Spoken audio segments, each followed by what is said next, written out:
Watch me dance, dance the night away. My heart could be burning, but you won't see it on my face. Watch me dance, dance the night away. I'll still keep the party running, I won't get out of place. Lately, I've been moving close to the edge, still be looking my best. I stay on the beat, you can count on me, I ain't missing no steps. Cause every romance shakes and it bends, don't give a damn. When the night's here, I don't do tears, baby, no chance. I could dance, I could dance, I could dance. Watch me dance, dance the night away. My heart could be burning, but you won't see it on my face. Watch me dance, dance the night away. I'll still keep the party running, I won't get out of place. When my heart breaks, when my world shakes,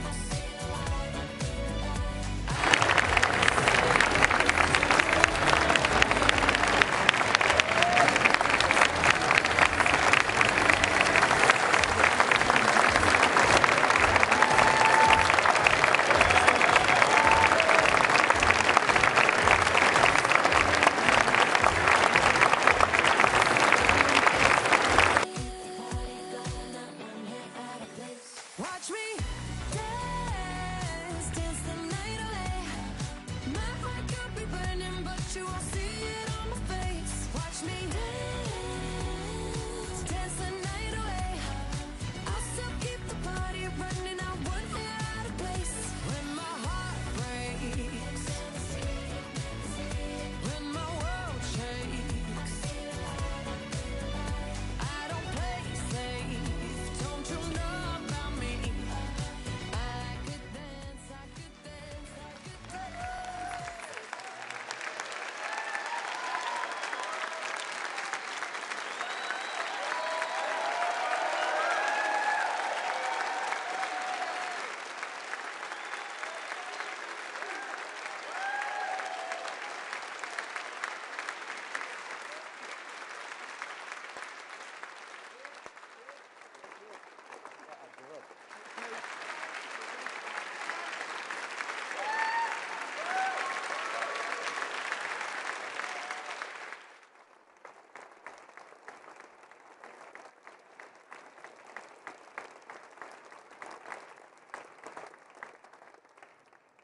Thank you.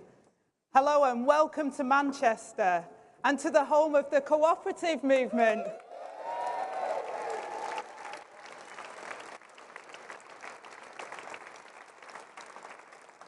And of course, I'm so proud to call this city my home as well, and to see so many of you here today.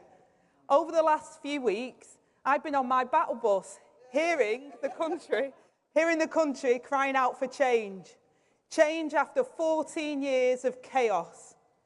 We just cannot afford 5 more years of high tax, low growth and broken Tory promises. Crime going unpunished, soaring NHS waiting lists, and people saving every penny for a home that's now out of reach. Every day of this campaign, I have met people with hope for our future.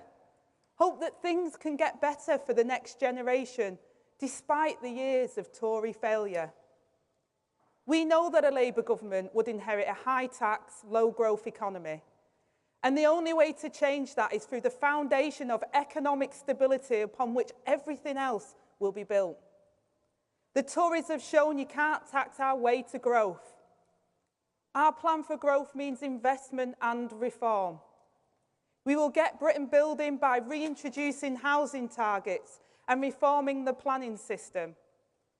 And we will finally make work pay with a new deal for working people, boosting wages and security at work. We will switch on Great British Energy to provide clean, secure energy, cutting bills and creating good jobs. And we will launch a new border security command to smash the smuggling gangs. And we'll crack down on anti-social behaviour with more neighbourhood police.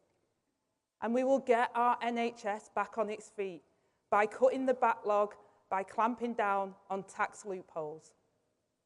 And we'll recruit 6,500 extra qualified teachers and provide free school breakfasts by ending tax breaks for private schools. And when we deliver growth, it will be in every corner of the country. Keir and I know the power of Labour in government. It gave us the opportunity to succeed. And if you place your trust in us, we are committed to never taking that power for granted. We have changed the Labour Party. And with this manifesto, we can change Britain. Change worth having and change worth voting for. We know the task ahead is daunting. Just 3 times in our party's history have we won power from opposition.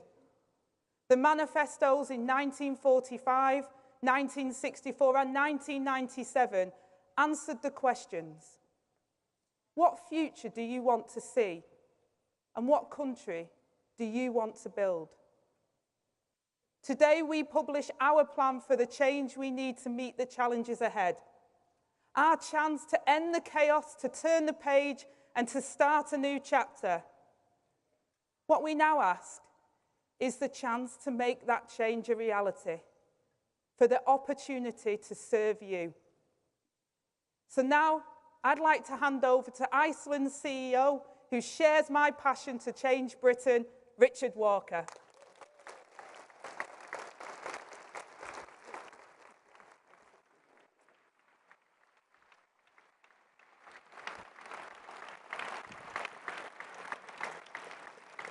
Good morning.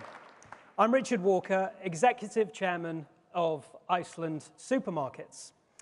And as someone whose family business started its growth here in the Northwest, it's a pleasure to be in Manchester to welcome the launch of Labour's manifesto.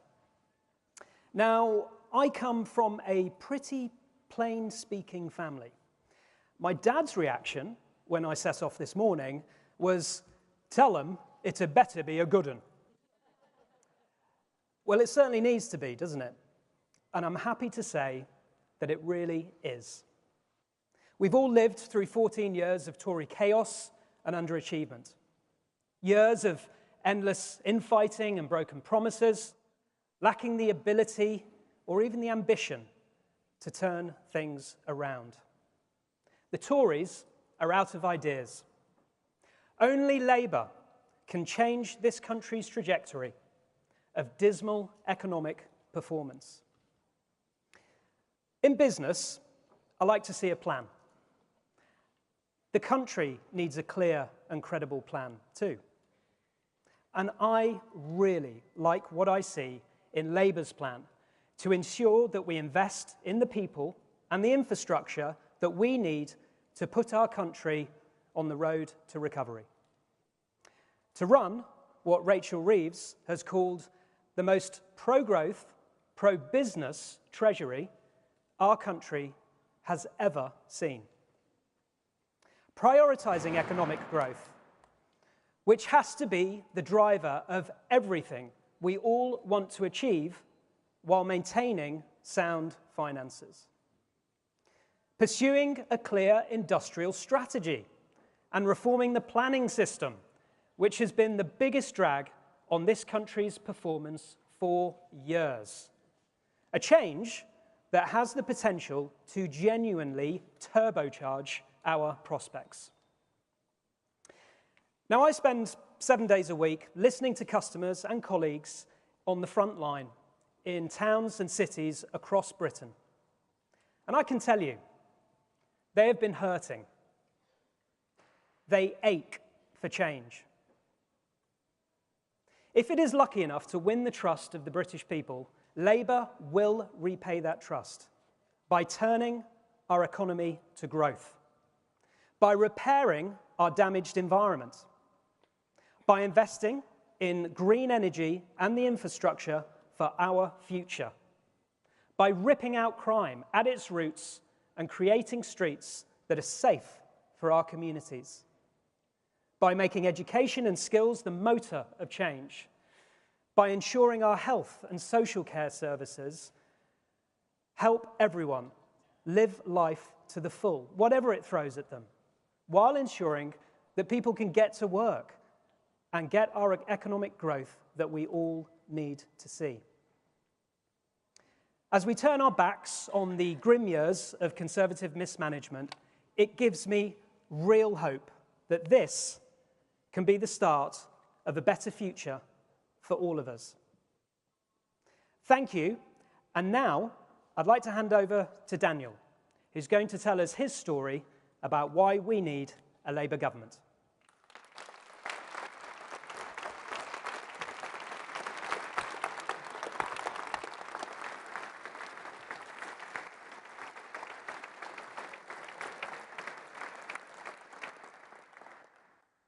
Hi everyone, my name's Daniel and I live in East London.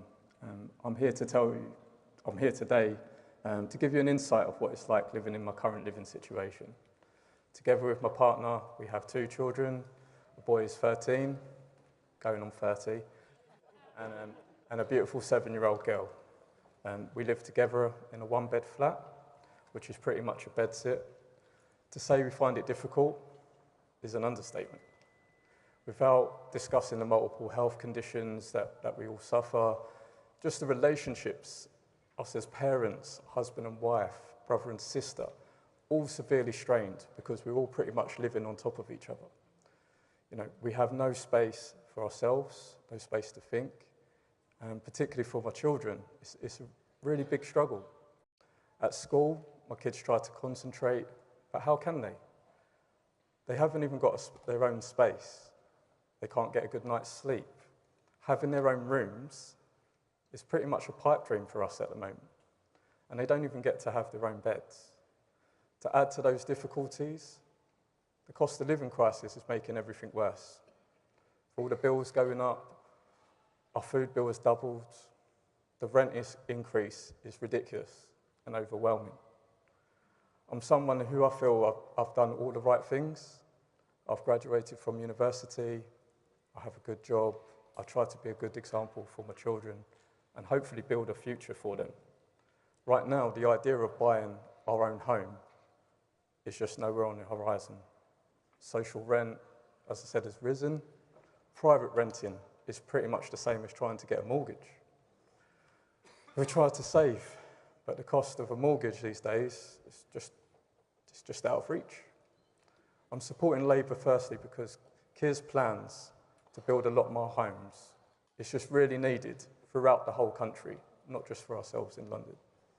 And second, because of the help that is going to be offered for first-time buyers, it actually gives us hope that something can change. I strongly believe that if you can build a good home environment, you build better people, you build better citizens. They go outside, talk with each other and build a better community. And in turn, that leads to a better society. For the past 14 years, we've struggled with turmoil and uncertainty. Labour is the only party offering something different. They're actually giving us, the people, a voice, and they're listening. And we want change. We need change, and the only way to do that is to vote Labour.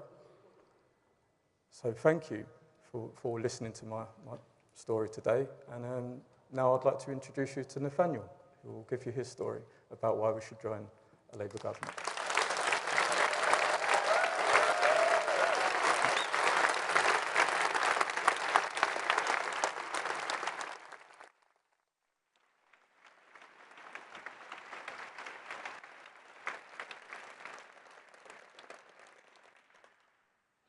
My name is Nathaniel Dye, and I am a 38-year-old music teacher. I love my job and should be looking forward to inspiring tomorrow's rock stars for decades to come. But no.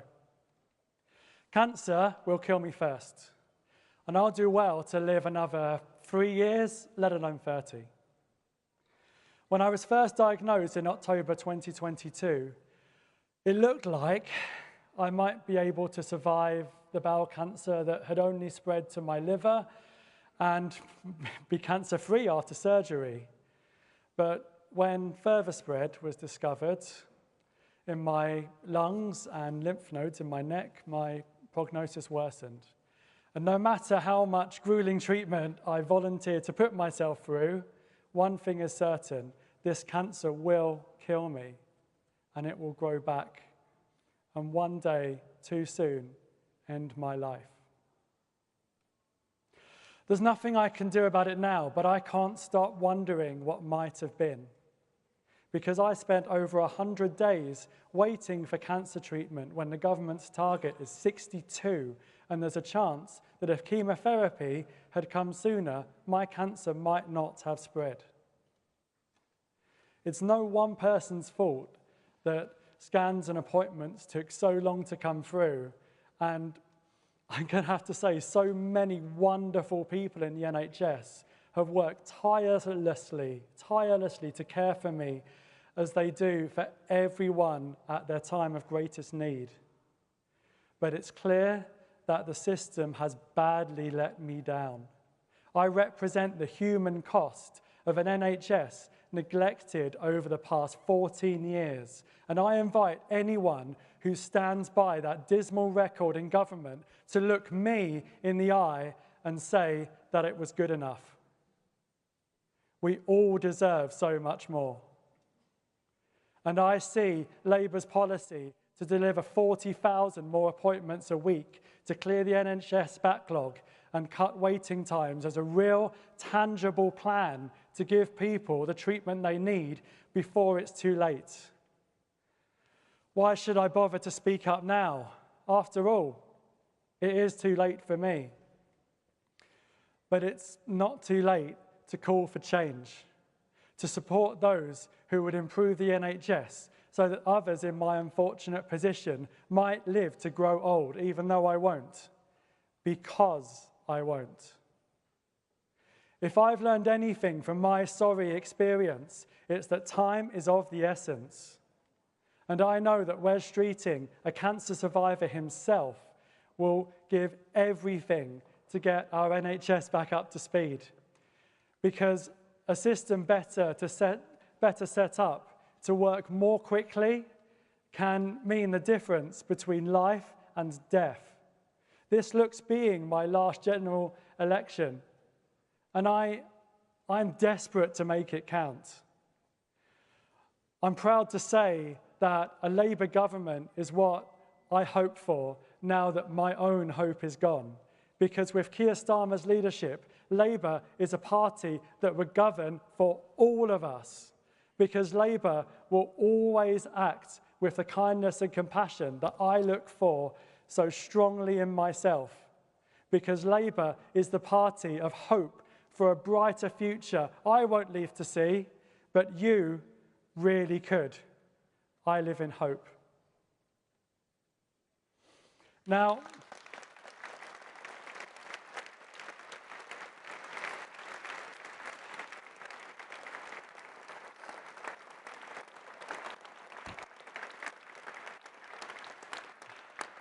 I would like to introduce Holly, who will tell us her story about being a first-time voter.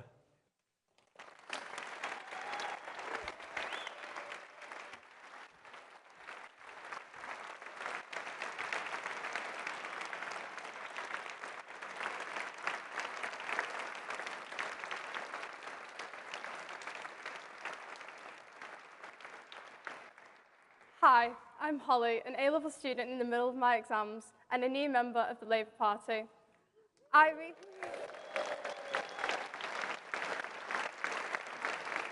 recently turned 18, so this election was the first time I get to have my vote in the election, and I'm excited to vote for Labour on July 4th. Politics is something I think affects every aspect of our lives, and this election will determine our lives more than ever before. With the COVID pandemic, it feels as if young people have often been forgotten and left behind, especially when we lost years of schooling and social interaction, which arguably caused long-lasting effects, such as the A-level algorithm affecting what universities we could attend. At the same time, they had Downing Street parties, something that was hard for many to learn, but especially for a generation that sacrificed so much of our youth. For me and many young people, Keir Starmer's Labour Party symbolises a better future and greater equality and prosperity for all of us. For me particularly, Labour symbolises gender equality, something I firmly believe in, and the women at the heart of the Labour Party give me and the next generation something to look towards and represent the progress society is making. Wouldn't it be great to see Rachel Reeves as the first female Chancellor?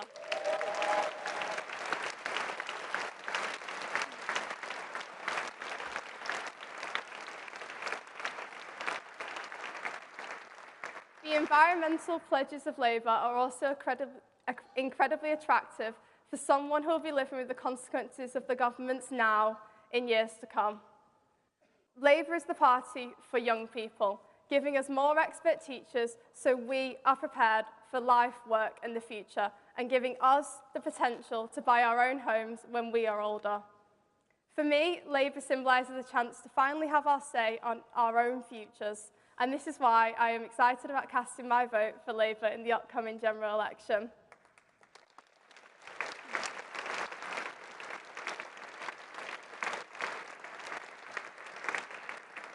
Before we hear from the leader of the Labour Party, Keir Starmer, I'm going to hand over to a video showing what he's been up to in the last few weeks.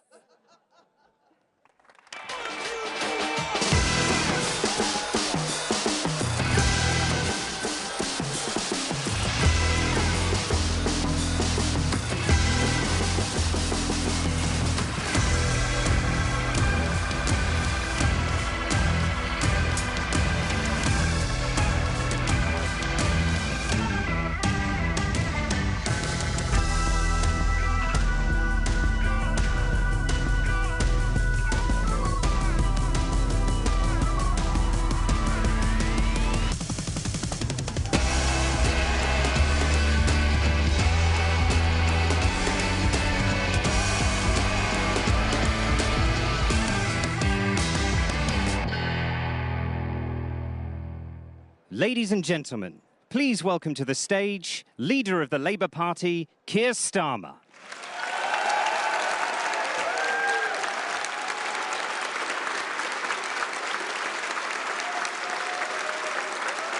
Thank you. Thank you very much. Thank you.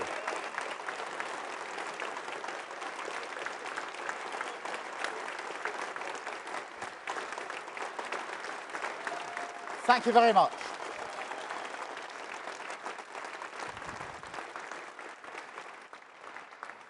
Thank you, Ange, for your introduction, for everything that you're doing. I think I'm taking your bus this afternoon. Thank you, Richard, for your words. Thank you, Daniel, for reminding us why we're doing what we're doing. Nathaniel, I've heard your story before, but every single time it gets to me, and I'm sure gets to every single person that listens to what you say.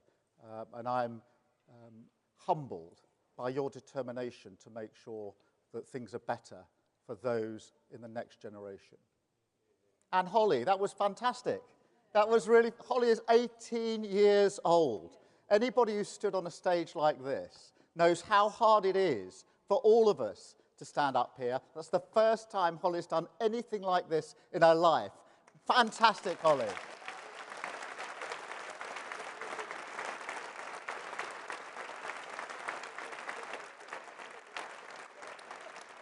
And taken together, isn't this clear evidence of a changed Labour Party and clear evidence of the change we need for our country? A changed... Thank you very much. Yeah. We gave up on being a party of protest 5 years ago. We want to be a party of power.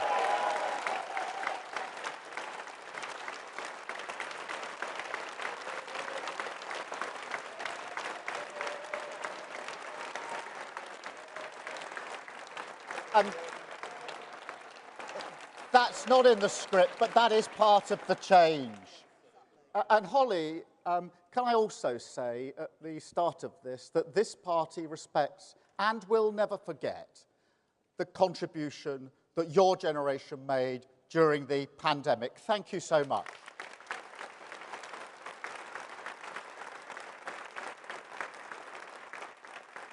And thank you all for coming to Manchester. Thank you all for the hard work that's gone into this campaign so far, into this project. 4.5 years of work, changing our party to put it back in the service of working people. And now, the next step, the most important step, changing Britain, rebuilding our country so that it too served the interests of working people. And what a place to launch our plan to do so. The home of the Cooperative Group, an organisation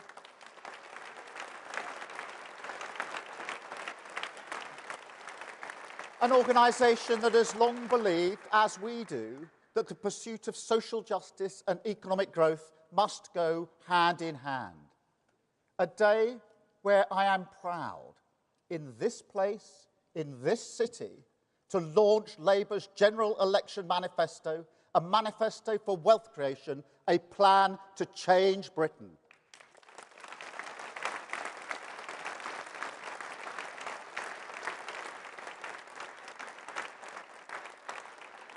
Because today we can turn the page. Today we can lay a new foundation of stability. And on that foundation we can start to rebuild Britain. A Britain renewed by an old argument that we serve working people as their ambition drives our country forward.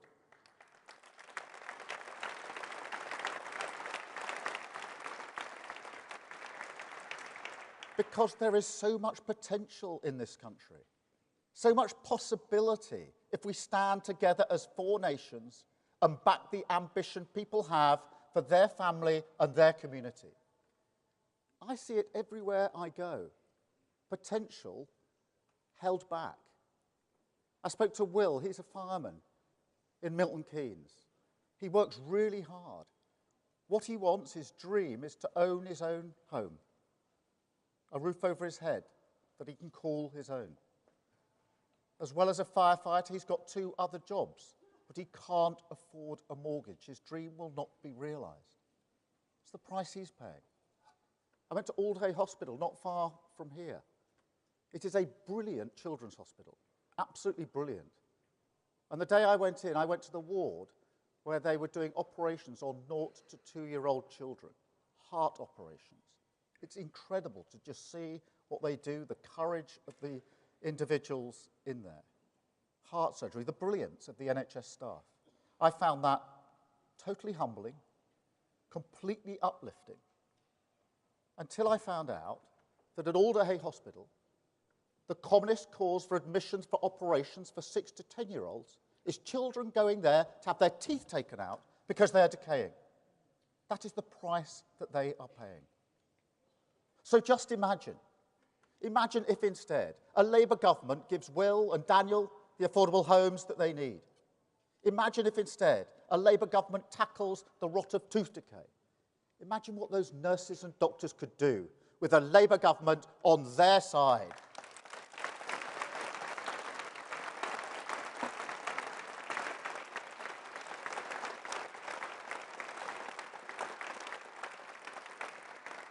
Now, don't get me wrong, these challenges don't disappear overnight if Labour wins.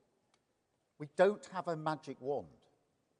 But what we do have, what this manifesto represents, is a credible long-term plan, a plan built on stable foundations with clear first steps. Tough spending rules that will keep taxes and inflation low. NHS waiting times cut, with 40,000 extra appointments every week. A border security command to smash the criminal smuggling gangs. Great British Energy to cut bills in your home for good. More police in your town, cracking down on antisocial behaviour. And 6,500 new teachers in your school, giving your children the start in life that they deserve.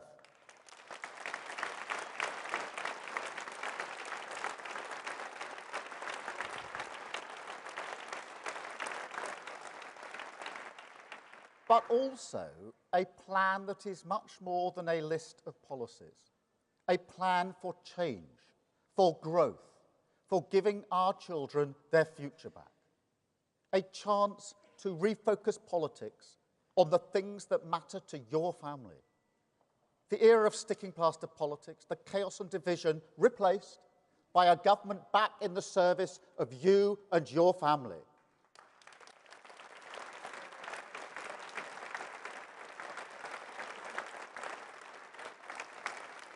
And make no mistake, that is the cause of this changed Labour Party. We have written that argument through every word of this manifesto, because it's urgent. Britain's lost its balance. It is too hard for working people to get on. Opportunity is not spread evenly enough. And too many communities are not just locked out of the wealth that we create, they're disregarded as sources of dynamism in the first place. Ignored by the toxic idea that economic growth is something the few hand down to the many. Today, we turn the page on that forever.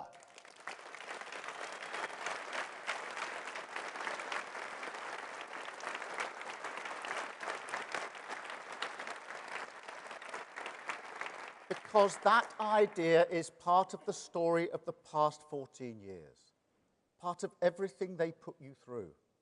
When they crashed the pound to give tax cuts to the richest 1%, when they decimated your public services because of a mess made by banks, when they failed to invest in clean British energy, so we were exposed when Putin invaded Ukraine. That idea was there. A Tory inability to face the future, rather than change, reform and strengthen government so that it can intervene in partnership with business to give you and your family stability in this insecure world. And it doesn't matter how many new policies the Tories throw at the wall, hoping that some of them will stick. None of them face up to the reality of this future. But mark my words, this changed Labour Party will. We have a plan in this manifesto, a total change of direction, laser focused on our cause, stability, growth, investment and reform, a government back in the service of your family, ready to change Britain.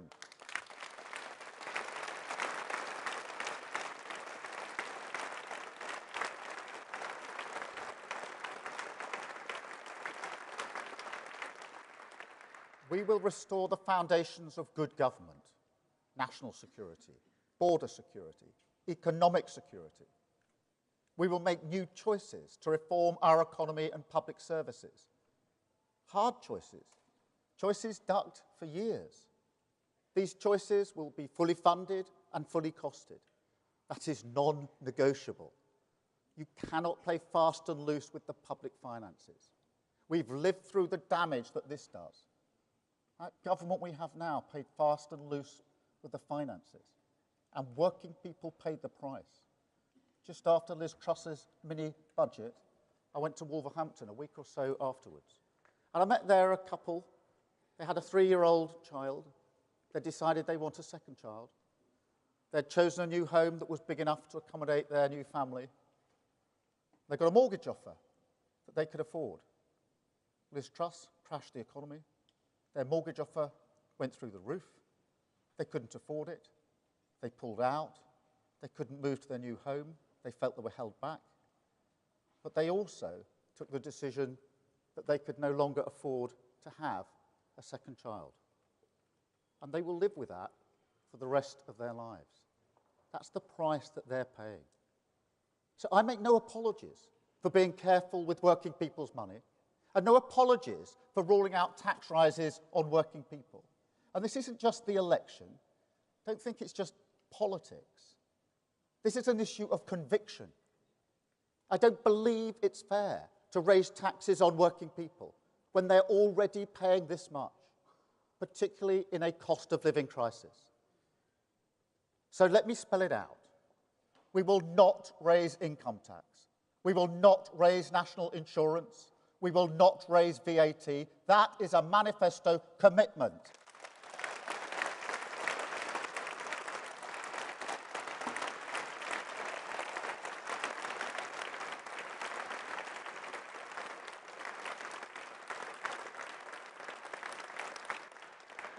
And another thing, because there may be some people here today who say, where's the surprise? Where's the rabbit out of the hat? To which I say, if you want politics as pantomime, I hear Clapton is nice this time of year.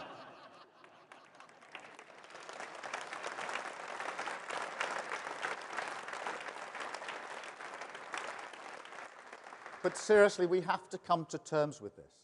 Britain needs stability, not more chaos. I set out our long-term plan in this room 18 months ago. And that plan stands because it's the right plan. We did the work properly. Our responsibility to give a clear direction to businesses, communities, everyone invested in Britain's future. We took that seriously. So yes, those 5 national missions, higher growth, safer streets, cleaner energy, more opportunity, the NHS back on its feet, they remain at the core of this manifesto. But if they are to offer hope and clarity through these times, if they are to show, despite the hard road, the light of the certain destination, then we must keep to that road, no matter the short-term ebbs and flows of politics, even in a campaign. That's what mission-driven government means. A chance to stop us bobbing along until the next crisis blows us off course, and instead make sure we can keep going through the storm. Stability over chaos, long-term over short-term, an end to the desperate era of gestures and gimmicks, and a return to the serious business of rebuilding our country.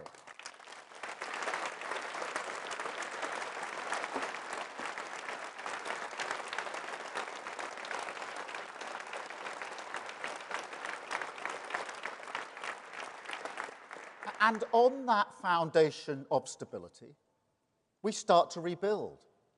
A rebuilding that must begin, first and foremost, with new choices on economic growth. That is the mandate we seek from Britain at this election, a mandate for economic growth. Because the way we create wealth in this country is broken. It leaves far too many people feeling insecure. People who are working hard and doing the right thing.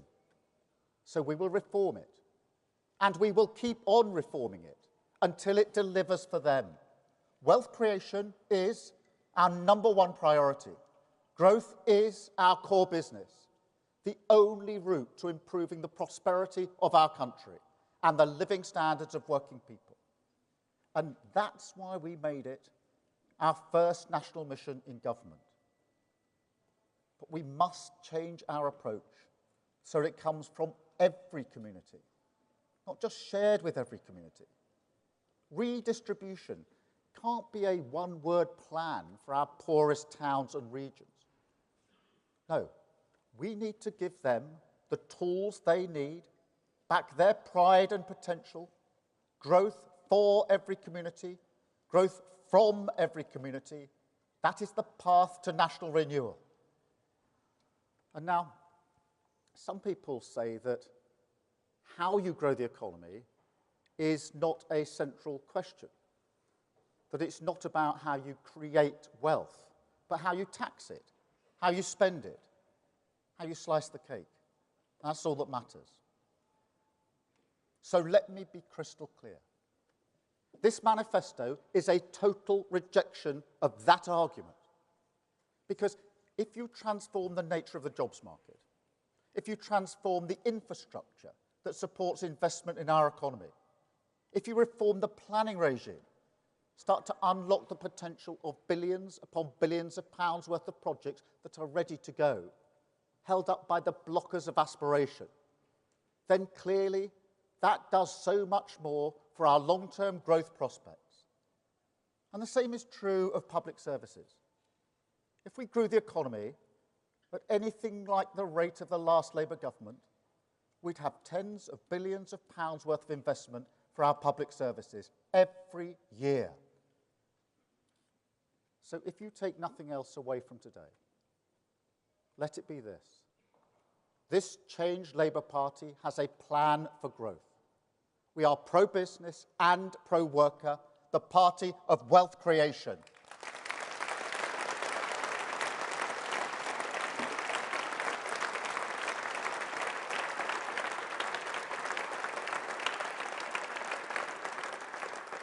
We will reform the planning rules, a choice ignored for 14 years, and build the homes and infrastructure you need.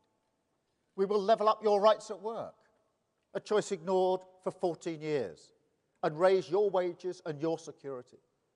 We will create a new industrial strategy, a choice ignored for 14 years, and we will back it with a national wealth fund, invest in clean steel, new ports, gigafactories, and we will create 650,000 new jobs for communities like yours.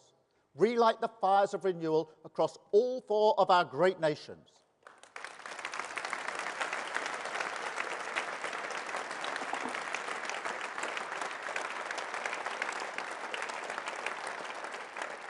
You can choose a different path. You have the power. You can choose to take back control from Westminster. More democracy for your community. New powers over transport, skills, employment. Unlock the pride and potential in every community.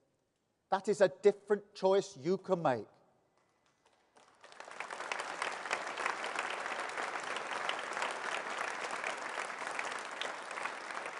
You can cut your bills for good with a new energy company funded by a tax on the oil and gas giants, owned by the taxpayer, making money for the taxpayer, powering your home with clean British energy.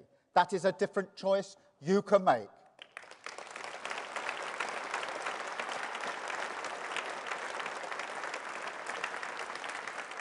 And you can choose to get our NHS back on its feet, end the 8 a.m. scramble, back our NHS staff, get the best technology in their hands, slash waiting lists in your hospital, funded by taking on the non-doms and tax avoiders. That is a different choice you can make.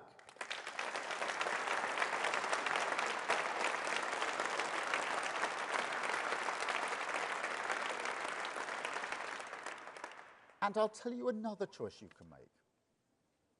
You can choose to live in a country that believes in and backs its young people, the future of our country.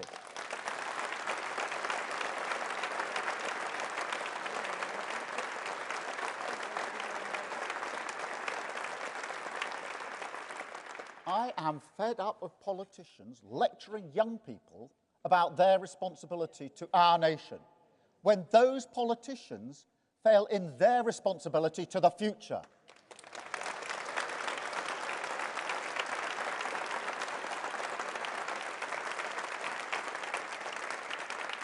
And after what young people did during the pandemic, what they gave up for people, let's be blunt, more at risk than them, that adds insult to injury. But more than that, it tears up the unwritten contract, the bonds of respect that hold these 4 great nations together, the values that make us who we are, the responsibilities we owe to each other, past, present, and future. My dad was a toolmaker. He worked in a factory. My mum was a nurse. We didn't have a lot when we were growing up. And like millions of working class children now, I grew up in a cost of living crisis. I know what it feels like to be embarrassed to bring your mates home because the carpet is threadbare and the window's cracked. I was actually responsible for that because I did put the football through it. But we didn't have the money to fix it. Or to be honest, the time and the energy. Economic insecurity drains you of that as well. But look, what always comforted my parents was the idea that in the end, Britain would give their children a fair chance. The old saying, the story we still tell our children, work hard and you can achieve anything. That meant something. My parents believed in that. But the question now, after 14 years, is do we? Do kids like those in Somerstown, a very poor part of my constituency, one of the poorest parts of Europe, do they look out of their window to the glittering success of London, 300 yards and another world away, and believe that success could belong to them? Do parents here in Manchester, or in Glasgow, Cardiff, Plymouth, Sunderland, Sussex, Stoke-on-Trent, do they believe, with the certainty that they deserve, that the future will be better for their children? Because in the Britain I want to leave to my children, they do. And we can build it. We can restore the dream of home ownership to 1.5 million families. We can create 3,000 new nurseries to give them the best start in life. We can roll out a new generation of technical excellence colleges, world-class vocational education, respected by all, grounding young aspiration in the soil of their community. We can guarantee for every young person a job placement or apprenticeship when they're out of work. We can invest in their mental health, their physical health, their dental health. We can reform the curriculum to prepare them for their world. We can create new youth hubs to give them something to do in their community. Raise their wages if they're at work. Give them the power of the vote. Tackle injustice with a new Race Equality Act. And with our mission on clean power, we can lead the way on climate. Finally show our responsibility to their future. A fairer, healthier, and more secure Britain at the service of working people, with growth from every community. A Britain ready to restore that promise. The bond that reaches through the generations and says, this country will be better for your children. That is the change on offer on July the 4th.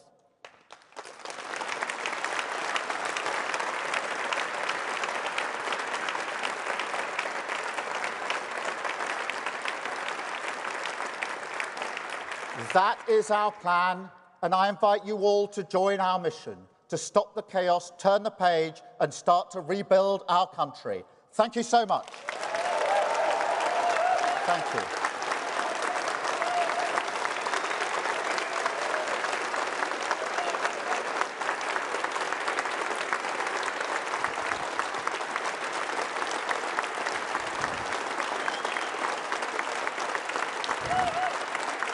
Thank you. Thank you, Helen. Thank you. Thank you very much.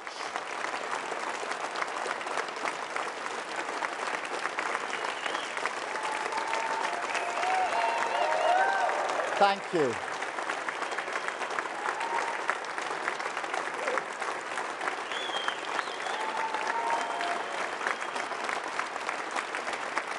Thank you all very much.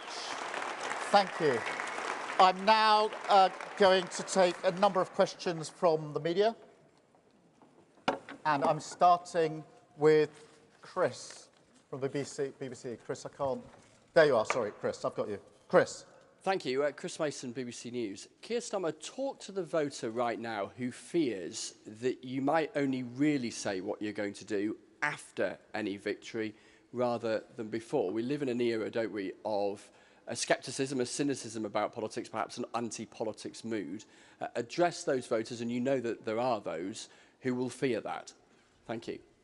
Let me address them directly, because this manifesto is a manifesto for change. A total rejection, Chris, of the cynicism, of the idea that we can't do any better, that we can only hope to flatline, and that we cannot rebuild our country. It is a total rejection of that idea, based on 4 years of hard work, hundreds of engagements with those that will deliver for us, so we can build a future which genuinely will be better for our children. I understand the cynicism. I understand that after 14 years of this, for many people, the hope has been beaten out of them. But this is a manifesto for hope. It is a plan for growth, a plan for change, a plan for wealth creation. I will never accept the defeatism that says we can't do better than this. We can, we will, and with a Labour government, we'll get the opportunity to rebuild our country.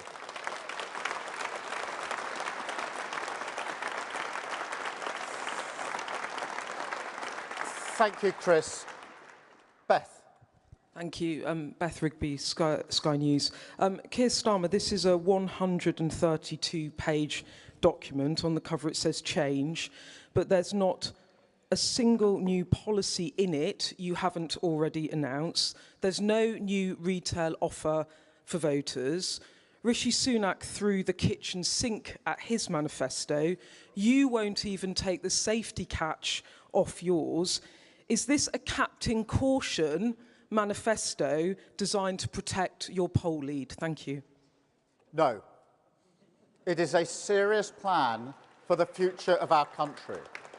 And every single policy in this document, policy after policy after policy, has been carefully thought through and tested to ensure that we can deliver it. I am not going to do what Rishi Sunak did, which is to offer things that he can't deliver because they're unfunded. People have had too much of that. They're fed up with that. This is a serious plan, carefully thought through. It's not about rabbits out the hat. It's not about pantomime. We've had that. I'm running as a candidate to be Prime Minister, not a candidate to run the circus. Thank you very much, Beth.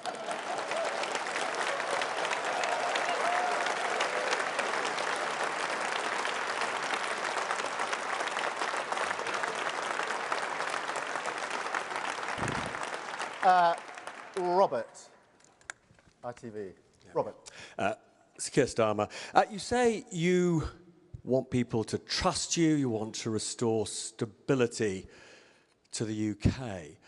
But it is surely the opposite of that to make the bogus claim that you can get growth up sufficiently by next year to prevent significant cuts to public services. How are you going to avoid a return to austerity?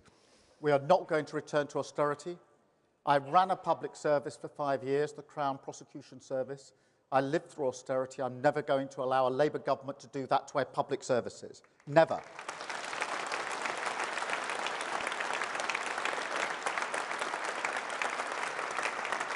We have an immediate injection into our public services, the 40,000 appointments each and every week in our NHS to get our waiting lists down.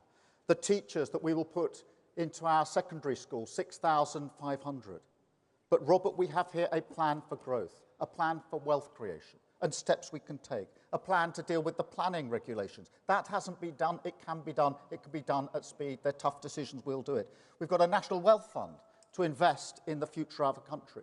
GB Energy, an energy company to keep our bills down, an industrial strategy, a training programme for the skills we need of the future. All of these things haven't been done in the last 14 years. I do understand why people think they can't be done because of the damage that's been done over the last 14 years. They can and they will. We will turn around growth in this country and create the wealth we need for our country and our public services. Thank you, Robert, very much.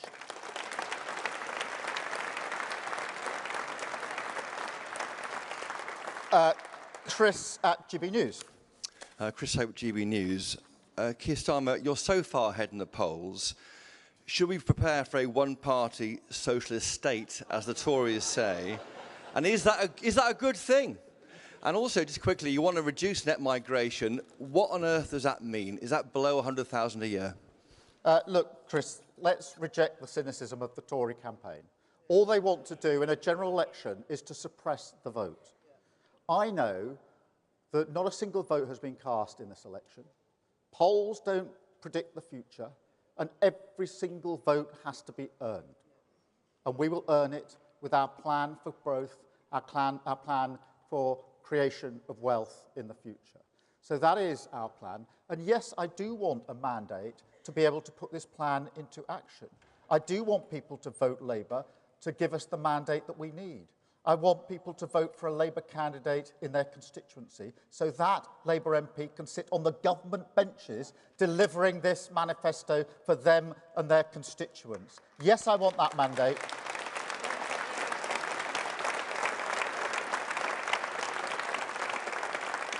Change is what we need, but if you want change, you have to vote for change, and that means voting Labour. Thank you very much, Chris.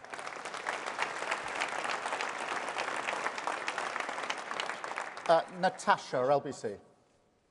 Chris, I didn't do your second half of the question. I'll come back to it and I've dealt with Natasha. Hi, Natasha Clark from LBC. It's 3 weeks today until polling day. The Tories are warning of a Labour supermajority. How confident are you feeling right now? Are you feeling like the campaign's going well? And are you worried that maybe a Labour win for you might just be off the back of people voting for you because they hate the Tories so much? Thank you. No. We've had plenty of examples when people don't like the Tories and they're a real mess, but Labour hasn't been in a position to win. That's why we changed the Labour Party, precisely because we know that the Tories will mess it up, but we have to be in a position to win. We only win if we change the Labour Party. When people look away from the government and look at the alternative, they have to see a positive alternative, and that's what they see in the Labour Party. I don't, take anything for granted as we go to the final 3 weeks of this campaign. Yes, we are enjoying the campaign. I won't deny that. We've waited 4.5 years.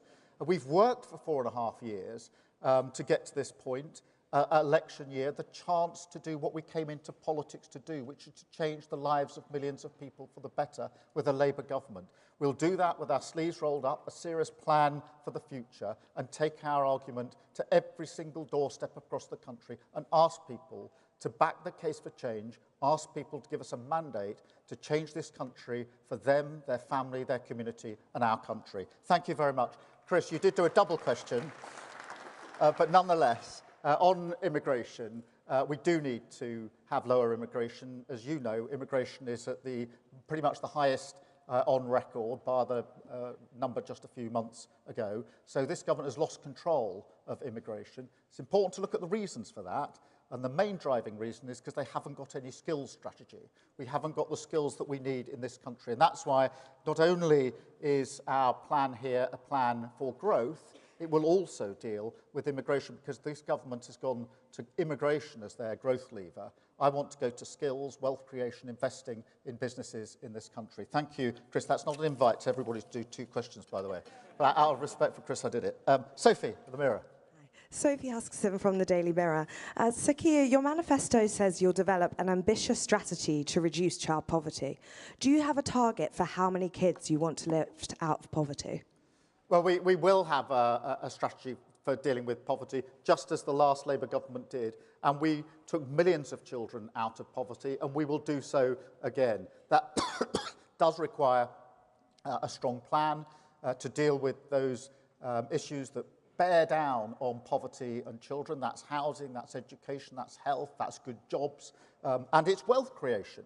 Because without the wealth creation that we need for our country, it's very difficult to do the support that we need in our country. And that's why I say we are the party of wealth creation. This is a plan for wealth creation. It is a plan for growth. That is the single driving mission of what I hope will be an incoming Labour government. Thank you, Sophie. Martina from The Sun. Martina. Hello, Sir Keir. Martina Bett from The Sun. In order to clear the asylum backlog, you said that you will let small boat migrants currently here enter the asylum system. But what is the plan for new people who arrive here illegally? Because there is nothing about that in the manifesto. Will they be able to apply for a claim? If so, isn't that just an incentive for more people to come? Well, look, those that are already here are already in the system. They're just not being processed. And that means the government has got a hopeless situation where tens of thousands of people are not being processed. So the one thing that can't happen is that they're removed to the country they came from, even if they've got no right to be here. That is the chaotic state of this government. They're not processing the claim. Even clear cases where people shouldn't be here, they can't be removed.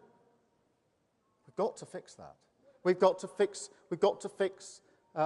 the loss of control of our borders under this government. Nobody but nobody should be making that trip across the channel in small boats. And the way that we will do that is with our Border Security Command, which is set up specifically with new powers, a new command with new resources to smash the gangs that are running the vile trade of putting people, vulnerable people, in boats to go across the channel. Now, before I was in this job, I was the chief prosecutor for 5 years. I've worked with law enforcement across countries to smash terrorist gangs, sophisticated terrorist gangs, and I will never accept that the only gang that apparently we can't smash is the vile smuggling gangs that are running this trade. I'll never accept that. Thank you so much.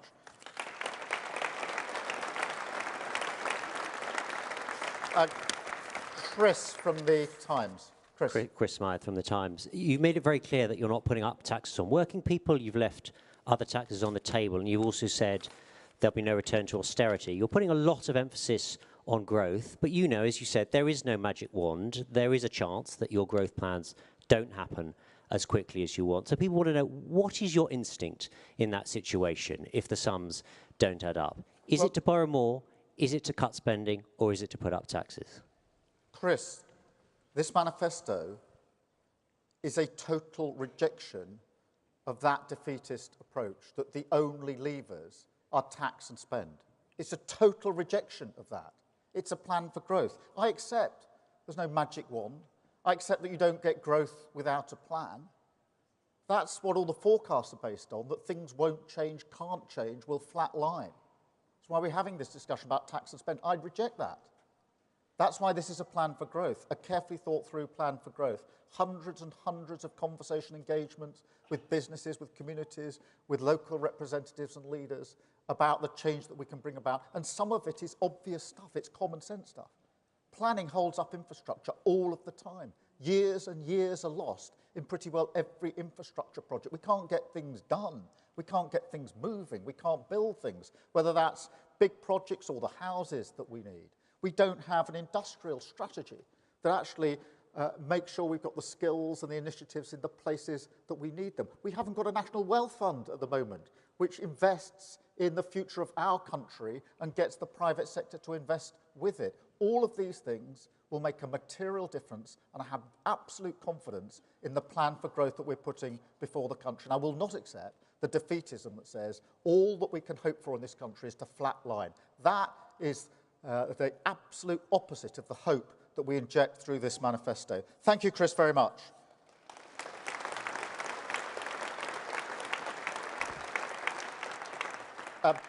Ben, Telegraph. Thank you, Ben Riley-Smith, The Telegraph. Keir Starmer, your rhetoric suggests you want taxes coming down, but this manifesto explicitly has taxes going up, I think in the costings pages by about 7 to 8 billion. So can you just be crystal clear, you're going into the election with a platform of tax rises? The tax rises we've set out in the manifesto were there's no surprises, Ben, this morning, as you will see. You'll have gone through the document quickly. You'll go through it, no doubt, at length later on. There are no taxes, no tax rises that we haven't already announced. Yes, we want to bear down properly on the non-dom tax status and make sure that super rich pay their fair share in this country. Yes, we want the oil and gas companies to pay fair tax on the massive profits that they're making. Yes, we want to make sure that private equity loopholes aren't there, again, for wealthy. And yes, we've taken the tough decision in relation to VAT. So we will take all of those measures. But what you won't see in this manifesto is any plan that requires tax rises over and above those that we have already set out. Because we've been very, very clear, particularly in relation to working people, no increase in income tax, no increase in national insurance, and no increase in VAT. Absolutely clearly set out in this manifesto. Thank you, Ben. Jason from the Daily Mail. Thanks, Sir Keir. You've said that taxes are too high. Just to follow on Ben's question, your manifesto, I think, is going to put them up about £8 billion. The Tories say they're going to cut them by 17 billion. Are you happy fighting the election on that tax divide? And can I just pick up one from Beth's interview with you last night, which I don't think you ever quite got round to answering. You're among friends here. Did you really think Jeremy Corbyn was going to be a great PM? Well, look, on the tax question, you can see what the Conservatives are doing. Every day they are desperately putting a new policy, a new gimmick on the table, which is unfunded. Now, if there's one lesson from Liz Truss and what happened to the economy, it's if you make unfunded tax cuts, then it damages the economy and working people pay the price. And I was in Stafford just a few weeks ago during this campaign, in the kitchen of a woman who is a paramedic and her wife, who works in a jewellery shop. They bought their house 5 years ago. They were on a fixed-rate mortgage. They've got 2 kids. That has come to an end after 5 years. They've hunted around, but the best mortgage they can get is one that's hundreds of pounds more, and they can't afford it, and they're going to have to move. That is the price you pay for unfunded tax cuts. And Rishi Sunak, he was supposed, if there's one thing that he was supposed to do. It was to provide the stability after Liz Truss, and here he is repeating it. And it'll be working people who pay the price for that.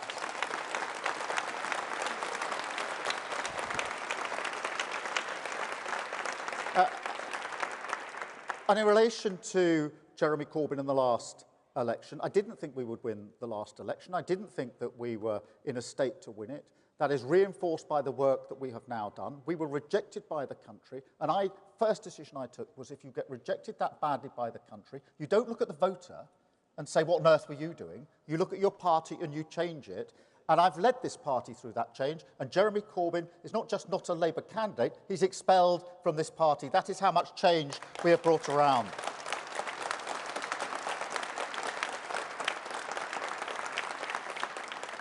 Kitty at the Eye. Thank you, Kitty Donaldson from the Eye newspaper. You're giving the impression of a man in a hurry. Tony Blair made the Bank of England independent in the first week of his landslide. What would Prime Minister Keir Starmer do in the first week of a Labour government? And how long will you give voters before they judge you on your ability to make changes? The first thing I'd do is return politics to service. To serve this country. I came into politics to serve. I had a career in the law before this. My wife rather thinks I should have stayed with it. But I changed. But I changed because I wanted to serve my country. And I think politics in the last 10 to 14 years has become too much about self-entitlement and not enough about service. So the mindset change, if we are able to come into government, on day one, the most important thing will be service, country first, party second. Every decision will be dictated by that. Is it country first, service of the country? And I'll be judged on that service, as I have been in the past. I worked with the police service of Northern Ireland, changing that so that it had the confidence of both communities with others. I worked at the Crown Prosecution Service, a service prosecuting every criminal case in England and Wales to protect the public. And I've changed the Labour Party into a party that, again, is once again in the service of working people. And what we are now seeking is the opportunity to change our country, to put it back in the service of working people. That will be the big change from day one, and everything else hangs off that. Country first, party second. Thank you, Kitty, very much.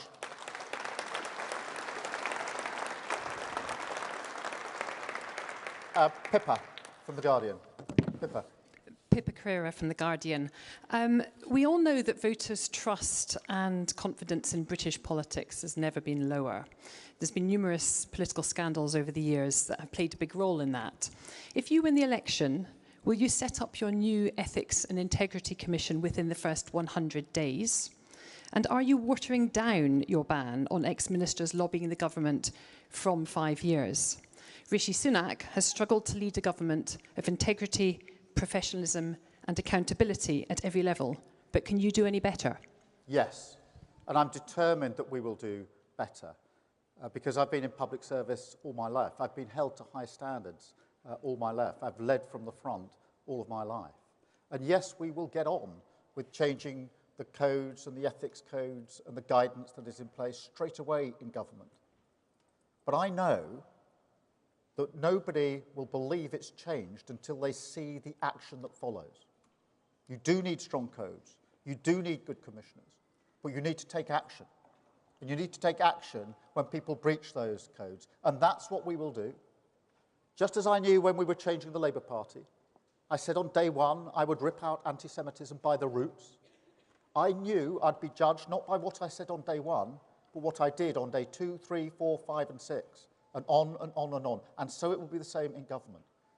We are going to turn this around to put politics back in the service of working people. We'll be judged by the actions that we take as well as the promises that we make. Thank you, Pippa, very, very much. Jim from the FT. Jim Pickard, Financial Times. The private equity industry has been lobbying very hard for you to dilute the removal of the carried interest loophole that industry enjoys. It seems pretty clear from the documents in the manifesto that you're still hoping to raise over £500 million from doing that. Is it your guarantee that the amount they pay in tax will go up from 28p in the pound to 45%, or is there still some wriggle room in that policy? Thank you. Jim, we are absolutely determined to change the rules, to close this loophole, and the money that is set out in the schedule at the back of the manifesto tells you how much yield there will be from that. So that's the plan, that's how we'll carry it out. And what you will see, and thank you for drawing attention to it, for everybody who's got the document, is in the last few pages, about page 109, Rachel is demonstrating the page that says every policy is fully costed and fully funded. She's got it open. She wrote every word of it. And that is important because you can only build the wealth that we need in this country on the foundation of stability. Thank you all so much for coming. Thank you for your questions. Thank you, all of you. Onward we go to change. Thank you.